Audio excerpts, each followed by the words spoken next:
പ്രതി ഹിരൺദാസ് 30 വയസ്സുള്ള ആളാണ്. അദ്ദേഹത്തിന്റെ വീട് മുളങ്ങുന്നത്തുകാവ്. അദ്ദേഹത്തിന്റെ അമ്മ ശ്രീലങ്കൻ വംശജയാണ്. അപ്പോൾ ആ ഒരു കണക്ഷൻ നമ്മുടെ ഈ കേസിൽ ഒരു റിലേഷൻ വരുന്നുണ്ട്. ശ്രീലങ്കയിൽ നിന്ന് ഫ്രാൻസ് ഓർ UK പൗരത്വമുള്ള ആൾക്കാരാണ് ഈ രഞ്ജിത്ത് എന്ന് പറയുന്ന ആളെന്നാണ് പുള്ളി തന്നെ പറയുന്നത്. അപ്പോൾ അതിന്റെ അഡ്രസ്സ് ട്രേസ് ചെയ്യാം. ഇൻസ്റ്റാഗ്രാമിലൊക്കെ ഒരു ഫോളോ ചെയ്യുന്ന ബന്ധമുണ്ട്. അപ്പോൾ അത് ട്രേസ് ചെയ്യാന്നുള്ളൊരു ഇൻഫർമേഷൻ തൽക്കാലം ഇപ്പോൾ നമുക്ക് ഈ ചോദ്യം ചെയ്യലിൽ കിട്ടിയിട്ടുണ്ട്. അദ്ദേഹം ചോദ്യം ചെയ്യലുമായിട്ട് നല്ല രീതിയിൽ സഹകരിക്കുന്നുണ്ട്. പിന്നെ ഇപ്പം നമ്മൾ നിലവിൽ അദ്ദേഹത്തെ കോടതിയിലേക്ക് കൊണ്ടുപോവാണ്. അതിന് മുമ്പ് മെഡിക്കൽ എടുക്കണം.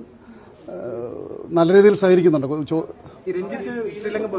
ശ്രീലങ്കൻ പൗരനല്ല അദ്ദേഹം. ഈ ശ്രീലങ്കയിൽ നിന്ന് മറ്റ് രാജ്യങ്ങളിലേക്ക് പോയ വളരെയധികം ആൾക്കാരുണ്ടല്ലോ ഇന്ത്യയിൽ തന്നെ. ഇദ്ദേഹത്തിന്റെ അമ്മയും ശ്രീലങ്കൻ ഈ നമ്മുടെ ഹിരൺദാസിന്റെ അമ്മ ശ്രീലങ്കൻ വംശജയാണ്. അപ്പോൾ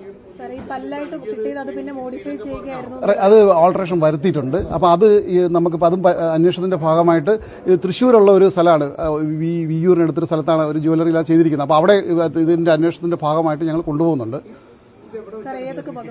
ഇദ്ദേഹത്തിന് മദ്രാസിൽ ഒരു ഗാനമേള, ഇവരുടെ ഈ റാപ്പ് പരിപാടി അതിൽ ഇടയ്ക്ക് ഒരു ആരാധകൻ കൊടുത്തതാണ്. അപ്പോൾ അവർ അയാൾ കൂടെ വേറെ കുറച്ച് പേരുണ്ടായിരുന്നു. അതിൽ തന്നെ UK ഫ്രാൻസ് പൗരത്വമുള്ളവരാണ്.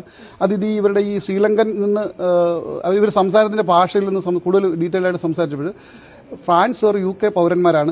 ശ്രീലങ്കയിൽ നിന്ന് അങ്ങോട്ട് മൈഗ്രേറ്റ് ചെയ്തവരാണ്. അതിലാണ് അവർ കുറച്ച് പേര് 3-4 പേരുണ്ടായിരുന്നു. അപ്പോൾ അദ്ദേഹത്തിന് അത് ഡയറക്റ്റ് അവരുമായിട്ട് ബന്ധം അങ്ങനെ ഡയറക്റ്റ് എന്നുള്ള ബന്ധമില്ല, ജസ്റ്റ് അന്നുള്ള ബന്ധമുണ്ട്. പക്ഷെ അവർ അദ്ദേഹത്തിന് ഇൻസ്റ്റാഗ്രാമിൽ ബന്ധമുണ്ടെന്നാണ് പുള്ളി ആദ്യത്തെ ഇതിൽ പറഞ്ഞിരിക്കുന്നത്. വകുപ്പ് ജസ്റ്റ് ഹണ്ടിങ് 9 ഹണ്ടിങ് ആണ് ഇമ്പോർട്ടന്റ് വകുപ്പ്.